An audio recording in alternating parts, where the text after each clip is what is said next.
the guys looked at the pathology, they checked it out, and this doctor there, who's the top expert in Burkitt's, said, well, we've checked the DNA of this cancer, and it's definitely Burkitt's. And he said, we are going to start the most extreme chemotherapy right now.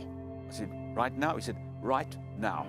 They put a port into my jugular vein and poured 7 deadly chemicals, I call them, into my blood, 24/7 a day for 5 days solid. But you know, in the meantime, we jumped into action by alarming all our friends, all our Christ for All Nations staff worldwide, people that we knew. And because of the work we do, that amounted to many, many people, maybe even thousands, and they all began to pray. And so I settled down for the chemo. The stuff was pouring in, and they gave me handfuls of medicines to take, prophylactics for the terrible sicknesses that I would get from the chemo. And in went the chemicals, and first day I wasn't sick, second day I wasn't sick, third day I wasn't sick, and the stuff's still pouring in. And I said, I don't need to take the stuff, you know, these for nausea and all. They said, why? You've got to take them. Everybody takes them. So I said, well, you know, I'm not sick. In fact, I felt great. I felt energetic, you know. And then, for the first time, I realized what I called the finger of God was somehow touching my situation. I thought, wow, you know. I looked around the ward, this cancer ward, the top floor of Shands Hospital, and everybody there with cancer, sick. They were sick. They were sick. They were nauseous. They were bedridden. Their hair had fallen out, and they didn't look good, you know. And here I am, you know. I felt so energetic that I took my wagon, this thing with all the bags on, and I went for a walk around the ward, you know, going round and round and round.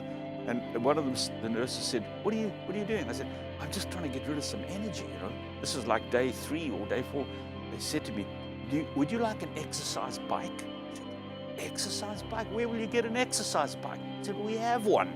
So I said, yeah, sure. And I dialed up random hill climbs, I got on the bike, and I was cranking away on this bike. I'm sure it must have been a sight, because this old guy with that funny hospital gown, that I don't know who designed those things, you know, the whole back's open, not dignified at all. And here I'm sitting on the bike with all these pipes clanging and banging while I'm doing random hill climbs, 6, 7, 8 miles a day I was doing, you know, and it's just amazing. And you know, it came to the end of the week, 5 days, 24/7 of these deadly chemicals going into me, and I still wasn't sick. I wasn't taking the prophylactic stuff. And they said to me, well, it's the one nurse, as I said it's unusual. She said, but you know what, when we take all the drips out, when you get home, you're going to be sick. So, you know, you won't have any help from the drips, and you'll be sick. So they loaded me up with prophylactic tablets. I went home, and actually I went on ministry. You know, the 2 days after I got home, I was at Christ for All Nations School of Evangelism. Well, I steered away from hugging as much as possible, but ministered, you know, for 2 or 3 days. I can't remember what it was, and had all my tablets that they said, you're really going to need these when you get home. I wasn't sick. When the 2 weeks were up, I went back, gave them all the tablets back and said I didn't need them. And they said, oh, wow, that nurse who'd said it was unusual, she said, this is amazing. It's amazing. I said, no, people are praying. People are praying. By the end of the 3rd week, I was still not sick.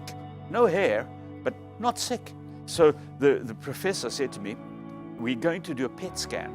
And, you know, that's a full body scan. It shows everything. And this is now to check the progress of the cancer, or hopefully the progress of the chemo, to see how much it's done, what they can adjust to improve the efficiency of it. And so we did the PET scan. And my phone rings, and it's the assistant of the doctor. And he said to me, well, I've got the results of your PET scan. And these were his exact words. I'll never forget them. He said, it was a very good scan. He said, a very, very good scan. He said, even the radiologist said, this is a very, very good scan. I waited. He said, well, the disease is not totally eradicated, but it's close. He said, have a good trip to Africa, because by the way, I'd moved the next session so that I could go back to our crusade in Africa and preach my share. And I went back, you know, sat with the professor. This is now for the 4th session. She looked at the data, and she said to me, well, it's clear. It's clear. I said, what? She said, yes, it's clear. And then she was banging away on her computer. So I said, what now, Doc? What do we do now? And she kept saying, there's no data. There's no data. She said, nobody your age with Burkitt's lymphoma has ever reached this point. There's no data. So I said, well, now, what are we going to do? She said, I tell you what, let's do one more, and then we'll call it off. And I agreed to the one more, actually, to comfort her worried heart, not to comfort mine, because I knew the hand of God had done something. I was still not sick. I went back and did the fifth session, and you know, at the end of that fifth session, the doctor said to me, have you rung the remission bell? I said, I'd never heard of the remission bell. What is that? She said, well, downstairs there's a big bell that if somebody's in remission, they go and ring it. So I said, I haven't rung it, and I'm not going to do it until my wife's there. I had to come back the next day for some special injection that I had to get, which only they could do. I brought her with me. We went down, and there was this big bell, huge thing, hanging in like an Asian, Chinese-looking pagoda. And there was a club, a wooden club to ring the bell. And I stood at the bell, and I hit that bell so hard with every bit of energy that I had. It nearly burst our eardrums. You know, both Vanjie and I, I said, I'm so sorry, I'm so sorry. He said, but honey, it's the sound of life. And I'd gone from a death sentence in a space of 3.5 months to the sound of life against all odds because of the hand of God moving in my situation.